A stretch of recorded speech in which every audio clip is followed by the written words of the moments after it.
think this is the best. I gave her this little vase and said, do something in it. Like a little flask.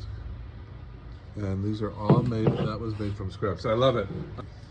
Wait till those lilies open, then you'll have a big full bouquet. Which is your favorite one today? Oh, I like this one. This is my favorite. Yeah, and I do like this little guy. Yeah, I do because too. that 9 bark makes me so happy. How was class? Oh my gosh. Go ahead. No words. Let it out. No words.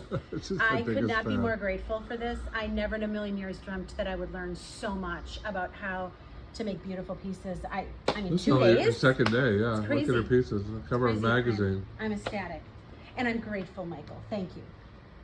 This is quite a woman. Her name is Hope. Yeah. And she's given hope to a lot of people. She told me her story today. Beautiful flowers. Thank you. And she just bought Crowning Glory to keep her flowers fresh. Yes, I Everybody did. knows, get your Yes, I bottle. Leaf Shine to keep them nice and green. And there is my flower crazy that I sell on QVC. Flower School 101. See you in class. Thank you, Hope. Thank you.